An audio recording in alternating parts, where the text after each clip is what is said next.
Once upon a time, a terrible famine hit Kikuyu land. For a long time, the sun beat down mercilessly on the land, and there was no season of any rain coming soon. What's even worse, this famine didn't stretch for just a season or two. No, the famine dragged for 3 years, such that goats, cows, and all other cattle died, and even children, men, and women were on the verge of starvation.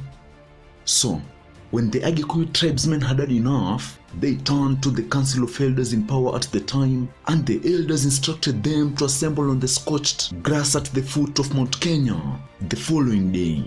This was the same spot where they had met a few years earlier to sing and dance in happier times. Anyway, needless to say, everyone was early to the spot the following day. Sick and weary from their miserable plight, the tribesmen as well as the council of elders turned to each other and asked helplessly, "Why is it the rains do not come?" As expected, not one person among them had the answer to this troubling question, and so after a short period of contemplation, the elders decided to summon the tribe's medicine man at the time. When the medicine man arrived at the scene, the tribesmen put to him the same question, asking the following: "Why is there no rains in our lands? Our crops have failed for the 3rd season now, and we shall soon die of hunger if nothing is done, or if nothing changes." After thinking for a few seconds but before uttering any word, the medicine man took out his gourd, shook it hard for a few seconds, and then poured its contents down on the ground. After repeating the process 3 times, the medicine man got into some sort of a seizure and started speaking gravely. "There is a young maiden named WANJIRU living among you. If you want the rain to fall, she has to be sacrificed to the ancestors. So, in 2 days, you shall all return to this place, and every one of you, from the eldest to the youngest, must bring with him or her a goat that will be offered to the family of WANJIRU as the prize for the young girl." The community members were puzzled and saddened by this request, but after remembering everything they had been through over the last couple of years, they pushed their worries aside and convinced themselves that this was necessary. After a short prayer, everyone went back to the village to prepare for the upcoming ritual day, and in the meantime, the council of elders told WANJIRU's father that he had to try his best and convince his daughter that a sacrifice was necessary for the community's survival. Apparently, the medicine man had also pointed out that for the sacrifice to be accepted by the spirit ancestors, it had to be voluntary. Legend also has it that WANJIRU was arguably the most beautiful girl in all of the 9 Kikuyu hills. She had milk-white teeth, which made the community's men to stop and look whenever WANJIRU was in their presence. Her laughter echoed and re-echoed in the 9 hills when she and the other girls were busy teasing each other while coming from the river. The villagers were indeed saddened by the fact that they had to give her up so the rains could fall. And hey, before we continue, I have a favor I'd like to ask, if you don't mind of course. I'd like you to subscribe to my channel if you haven't already and turn on the notification bell. If you like the video, I'd also like you to smash the like button and leave a comment below. All these actions will help my channel grow and allow me to create more content in the future. Without further ado, let us get back to our video and fast forward to the day of the sacrifice in the Kikuyu community. On the day appointed by the medicine man, the people gathered once again, each one of them leading a goat to the foot of the hill where the medicine man was already waiting for them. After everyone had gathered, the medicine man ordered everyone in the crowd to form a circle, and then he called WANJIRU, who had already learned her fate, to come forward and stand in the middle of the circle with her closest family members standing on her side. At that point, the medicine man started calling out to the heavens while the villagers started moving towards WANJIRU's family, leading the goats they had brought in payment. As they approached, the feet of WANJIRU started to sink to the ground, and in an instant, she had sunk up to her knees and was screaming in terror as the soil tugged at her limbs, pulling her closer towards the earth. her father and mother who were standing to her side saw what was happening, and they too started crying out in fear, saying, "Our daughter is lost, our daughter is lost. We must do something to save her before she's completely swallowed by the ground." However, whenever a member of WANJIRU's family tried to move closer to save her, someone from the crowd would hand him or her a goat, and that relative would fall back.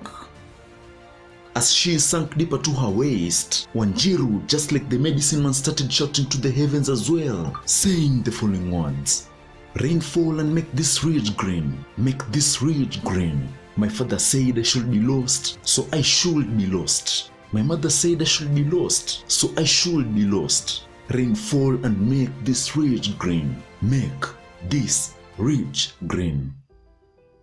She sank even deeper to her chest, and as she did, heavy black clouds started forming overhead. As she sank even lower to the neck, the rain started to fall above in huge drops, and again, WANJIRU's parents attempted to move forward to save her, since the community's goal had already been accomplished. When they tried to do that, however, more people blocked their way, pressing them to take the countless goats in payments, and so they stood still, watching as the girl wailed, "My own people have forsaken me. I am done." Soon after WANJIRU had completely vanished from sight, the earth closed up above her, and in that instant, the rain poured down in an even greater deluge, such that the villagers had to run back to their huts for shelter out of fear they would have gotten swept away by the rain. Now, as all this was taking place, there was a certain young warrior of fearless reputation among the people. This warrior, whose name might have been lost to history, was head over heels in love with WANJIRU since childhood. So, a few weeks after WANJIRU had been sacrificed, the warrior realized that he could not reconcile himself with her loss. So he went to his mother and said, "Mother, WANJIRU is gone from me, and her own people have done this thing to her. However, I will try my best to find her, and to do that, I will scout our countryside until I come across her." Taking up his shield and spear, the young warrior departed from his home in search of the love of his life. For more than a year he roamed the countryside, but he still couldn't find any trace of her.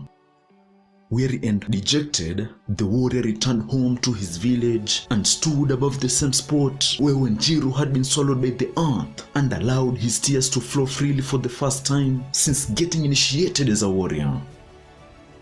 No sooner had the teardrop hit the ground than his feet started to sink into the soil as well, and he sank lower and lower until the ground finally closed over him. Below the earth's surface, he found himself standing in the middle of a long winding road that seemed to have no end. Needless to say, he didn't hesitate to follow the road, and after walking for what felt like an eternity, he spotted a human-like figure way ahead of him. So he ran towards this figure, and upon getting closer, he realized it was WANJIRU, who looked all muddy and disheveled and without her clothing, as it had all disintegrated. She was scarcely recognizable. "You were sacrificed to bring the rain, but now that the rain has come, I shall take you back to the surface where you belong," he spoke to her tenderly. He carefully lifted WANJIRU onto his back and carried her along the road back in the same direction he had come from. After getting to the same spot he had found himself in after sinking to the ground, they both rose up through the cloud of smoke, and when things became clearer on the other side, they found themselves back on the ground on the earth's surface. "You should not return back to the house of your people," the warrior told WANJIRU. "They have treated you shamefully and without honor, and I would like to be the one to look after you instead." WANJIRU agreed, and so the two waited until darkness, and under the cover of the darkness, so the young warrior could take WANJIRU to his mother's house. He also instructed his mother not to tell anyone in the community that WANJIRU had returned to the living. He was worried that this would send the tribesmen back into a frenzy, thinking that because WANJIRU had returned to the land of the living, that the rains would stop falling. So with that in mind, the secret was kept, and after months had passed, the family had taken such good of WANJIRU that the healthy and gorgeous flaw she once had returned on her face. At this point, they also decided that WANJIRU should make a comeback during the community's next big event.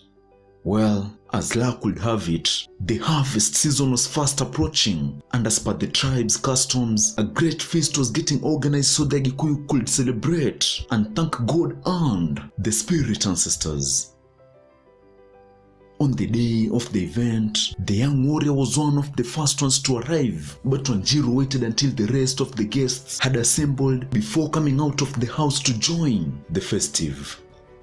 Needless to say, one of her brothers recognized her almost immediately, but before him or anyone else could get closer to her, the young warrior intervened and said in a commanding voice, "After everything you put her through and the things you exchanged her for, none of you deserve to have her back."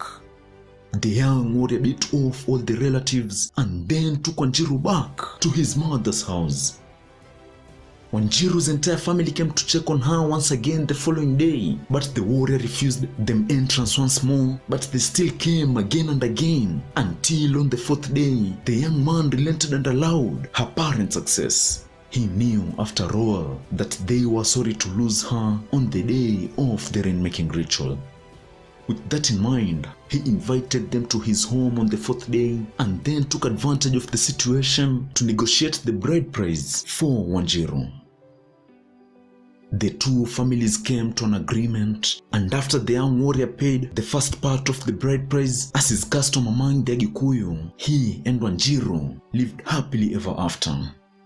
That's it for today. If you like the content, kindly do not forget to smash the like button below. This will help the channel grow and allow me to make more videos in the future.